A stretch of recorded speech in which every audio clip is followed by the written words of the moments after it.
todos, amados, observemos esto inmediatamente. ¿Cuál es su opinión con relación a la exigencia de ofrenda de algunos ministros de la música? En primer lugar, la adoración es la parte fundamental del servicio. El tema del dinero con los músicos. Si yo tuviera una iglesia con las posibilidades de otras mega iglesias, aquí cada persona que ejerce una función cobrara su sueldo. Lamentablemente no tenemos una iglesia que pueda sustentarlo a todos.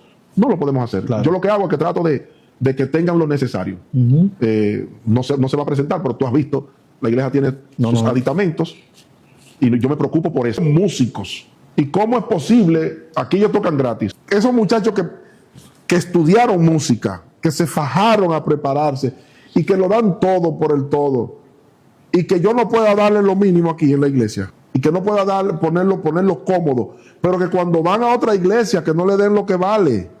Pero está bien, pastor, pero entonces, ¿cómo debería manejarse? Yo le invité. ¿Cómo usted sabe que yo le voy a dar una ofrenda? ¿Deberían ellos ponerme claro? Yo estoy de acuerdo.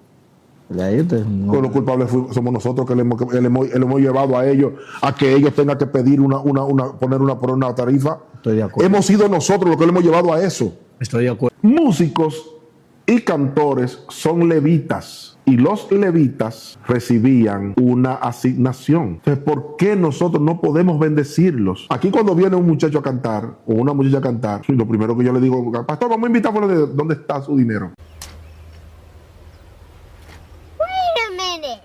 Amados, ahí escucharon a este pastor de aquí, de nuestro país, República Dominicana, y él da algunos datos que yo quiero dilucidarlo a la luz de la verdad, a la luz de la Biblia, que es la gran verdad de nuestro Dios.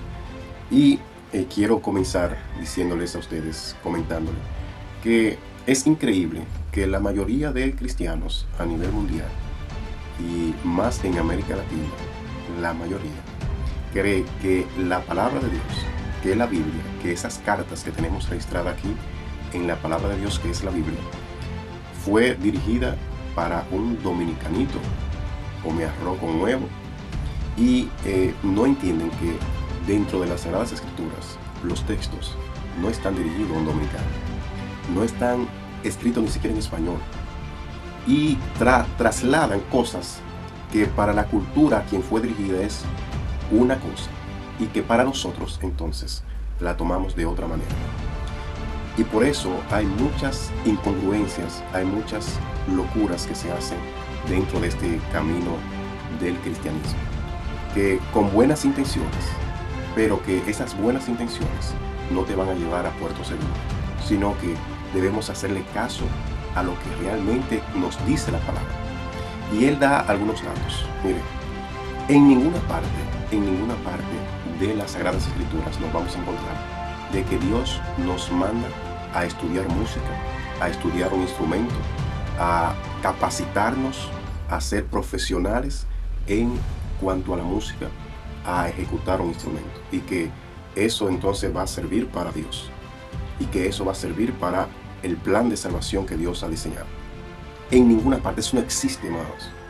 Entonces, este señor que quiera Dios que le alumbre la misericordia de nuestro Padre y le abra el entendimiento, no solamente a él, sino a muchas personas que están en este camino mal instruido, mal enseñado, y que no se dejan guiar por la verdadera palabra de Dios.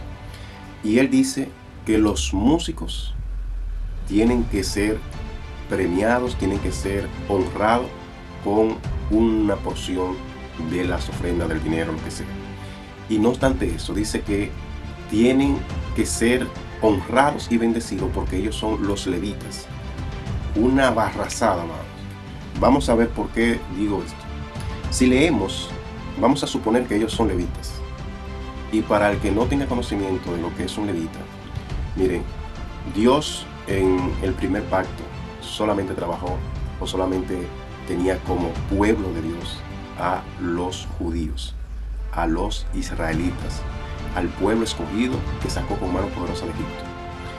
Entonces, nosotros debemos saber de que eran 12 tribus que componían todo ese pueblo. 12 tribus de Israel. Tenemos la tribu de Leví, que en la repartición, cuando él sacó al pueblo de Egipto, a cada una de esas tribus, que eran 12, le tocó una porción de terreno de la tierra prometida, donde llegaron y tuvieron que luchar para quedarse en esas tierras, porque el Señor le había prometido esos terrenos a Abraham, obviamente. Y desde ahí, entonces, se les repartió las tierras que todavía están peleando hoy en Gaza e Israel, por porciones de tierra. Pero en ese momento, amados, se les repartió tierra a cada tribu. Y la tribu de Leví no tocó terreno, sino que Dios lo apartó. Dios apartó esa familia, esa descendiente de Leví, de ahí que vienen levitas. El patriarca de ellos se llamaba Leví. Y Dios apartó a esa familia, a esa tribu, solamente para dedicarse a lo que hoy conocemos como templo. Antiguamente se llamaba tabernáculo. Ellos se encargaban de todo lo oficio en el tabernáculo, que hoy viene siendo un templo en comparación.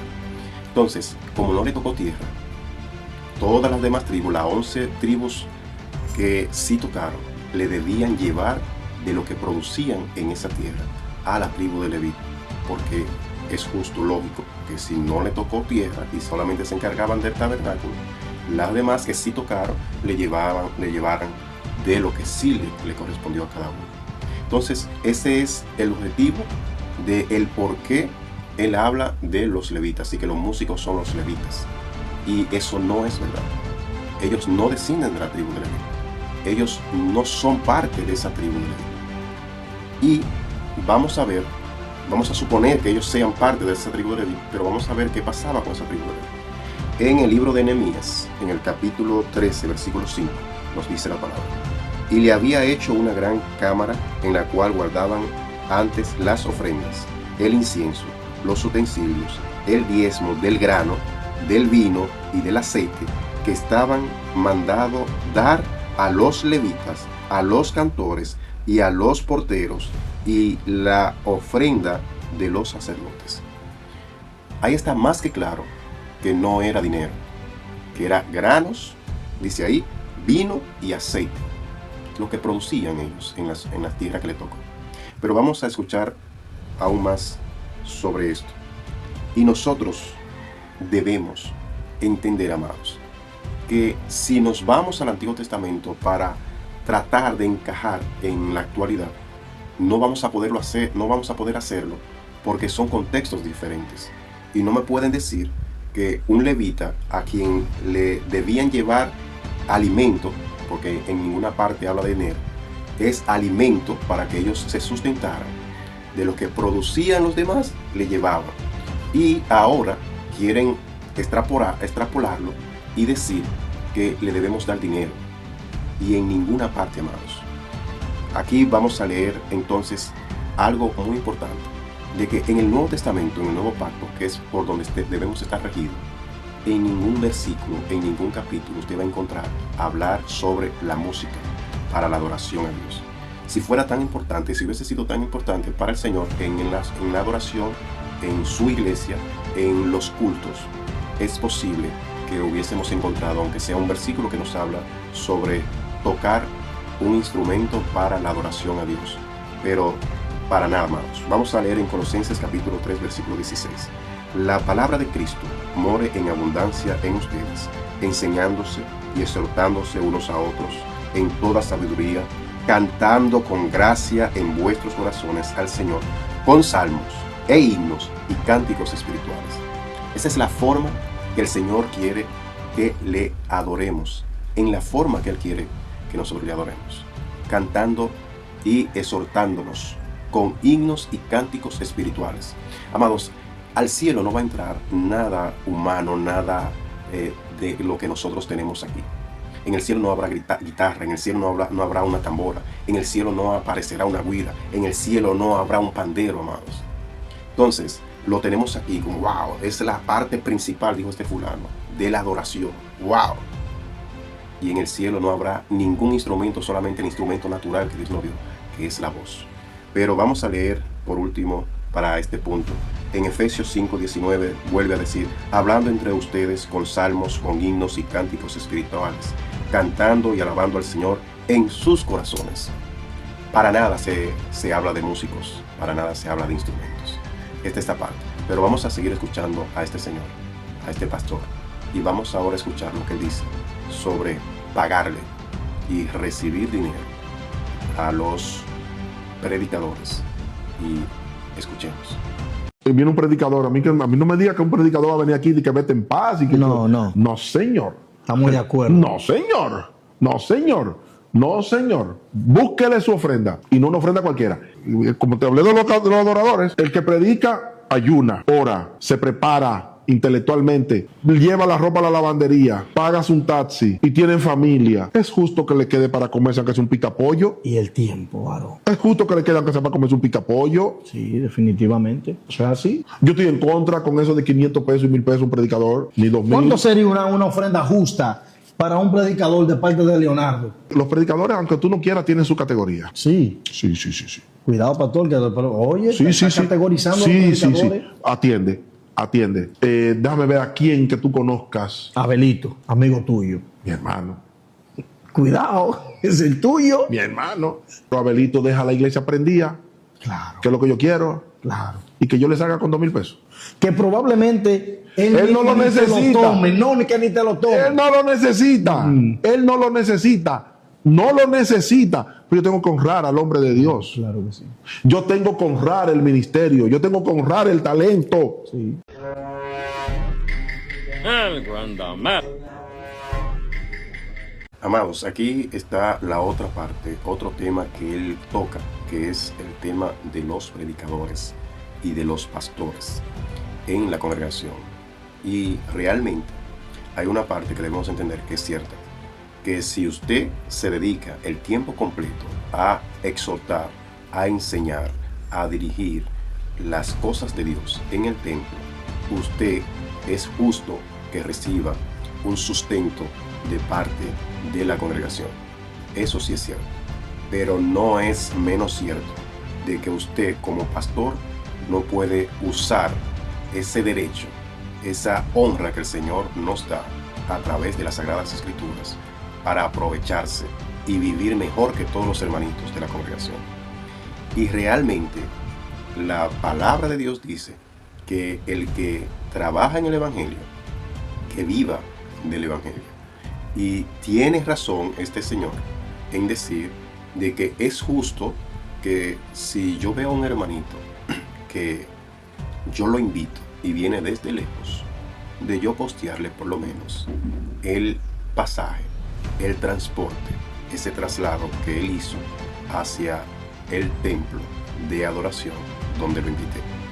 Pero no es cierto que nosotros tenemos que asignarle una tarifa a cualquier persona que venga a predicar o a cualquier persona que ande predicando, y mucho menos a un músico que venga a tocarme en la congregación. Lo primero es que no es necesario tocar un instrumento. Y hablando de los predicadores, hablando de los pastores, la palabra es clara. El apóstol Pablo escribió un capítulo completo en el capítulo 9 de Primera Carta a los Corintios.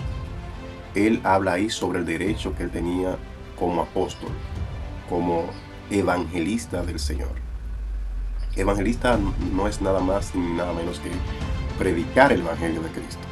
Y él es tajante y es específico en ese capítulo. Es bueno que usted lo lea completo, porque aquí no tenemos el tiempo suficiente para usted quedarse ahí a escuchar todo lo que dice el capítulo. Es bueno que usted lo lea en su casa.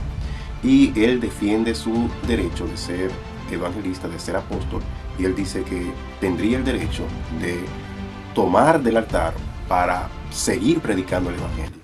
Pero escuchen lo que él dice en esa primera carta a los Corintios, en el capítulo 9, versículo 18, nos dice: ¿cuál entonces es mi galardón? Él hace una pregunta ahí. Y él mismo se responde y dice: que predicando el Evangelio, presente gratuitamente el Evangelio de Cristo, para no abusar de mi derecho en el Evangelio.